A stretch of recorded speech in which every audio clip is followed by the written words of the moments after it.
Okay, gang. You know, I think one of the things I wanted to ask our panel, and these guys own schools, and the ones some of them teach down here at the research, some of them teach for the Casey and Son. But the thing I want to find out, because there is the internet is great in one way, but you got a lot of people that puts a lot of bad stuff or they get misinformed. They had a thing on the tube I was watching last night about they put out different propaganda about people running for office, and a lot of it's not true. So the thing is, what we're trying to do is let you, the viewer, see these guys that own the farrier schools they're professional farriers. They're concerned about you and the people coming to school and what you're going to learn, because a lot of the stuff you read, these guys don't own schools. Now, exactly, let me start over here because I went around that way.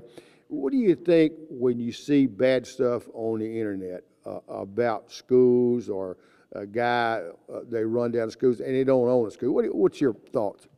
Well, I think it's wrong simply because it's going to hurt the whole industry. I mean, a lot of people come to school, they're not going to be a shoer, okay? But what they take away with them and they learn helps our business as a farrier, helps the horse owner, and it helps the horse. So by running down a school or causing problems for a school, you're just defeating the purpose and hurting the whole industry. You know, I've always said that the schools are the backbone and the cowboys are the backbone of the industry, simply because when everybody's not goes to law school or vet school or any other school is not going to stay in that trade. They may go into something else. However, they leave there knowing a heck of a lot more than they did when they got there. And so the point is, it helps promote the horse industry and it keeps it growing. Because after all, gang, there's more horses today than there was before automobiles come along. And I think it's great for young people to get involved. And so I'm going to go with Link. Link, what do you think about young people? It seemed to help you a lot, because I've seen a lot of kids that had a lot of problems when they growed up. You think being around horses has helped you? I think it really has. Basically, if you just find something you really like and stick with it, you really don't have any problems as you get older, and it's really helped me too. What do you think, Phil?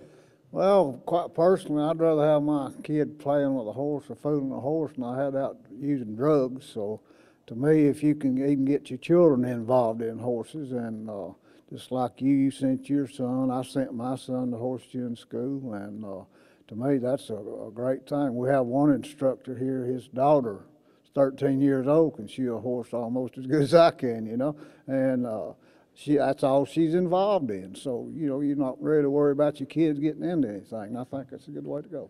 So you think horses is great for young people, and I got a tendency to agree. What do you think, Ronnie? I think it's a wonderful idea. I've got two daughters, and they've all been involved in horses, and luckily they've never been in trouble, and I hope they don't get in trouble, but the horses keeps them busy at home. And I got one daughter that rides with me every day during the summer, and then when school's out, I go pick her up and we go shoe, and she's always around the barn working with me and helping me out, and I think it's a good thing for them.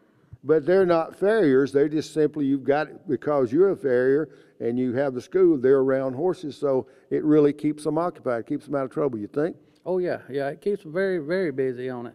And I think the horse part is a real good thing for the kids on it, because it, like Phil and them said, it keeps them out of trouble, I think. It keeps their horses take more time than you think they do to keep them occupied.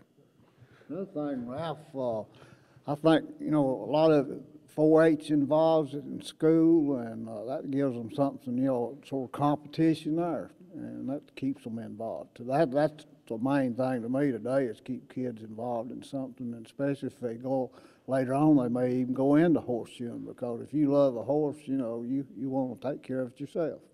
We get a lot of phone calls here at the research center wanting us to send somebody out to schools or talk about horses, and I try to encourage farriers to do that. But back to the internet, do you think the internet is a good thing, or you think it's a bad thing? Oh, I think it's a great thing, especially for passing on information. We use it a lot, emailing the research center, emailing our students, exchanging information with students that have graduated, things like that. At the same time, there's a downside. You have people who are putting out just crap, for you know, lack of a better term. And as long as those guys are doing that kind of thing, or that kind of stuff is going on, it's going to take away from the good things the internet could be used for. So we need to use the technology that's out there and keep it positive. And again, it'll help the whole horse industry, not just the farrier. Gang, we're talking about horseshoeing schools, and we're talking about the beginning or getting into farrier industry and the good parts, and there's some bad, and the internet and the farriers that want to continue their education themselves. I know I do, and yet they want to bring their students and get them involved in continuing education. And that's what we're talking about, to give you, the viewer, an opportunity to hear some of the guys from horseshoeing schools. Now, not all the horseshoeing schools that participate are here. We're going to give you a list of the schools that came here during the convention, and right there on the screen, that participated in continuing education this year.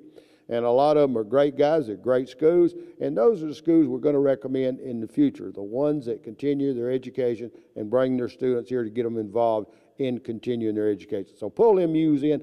Hold on, we're going to be right back.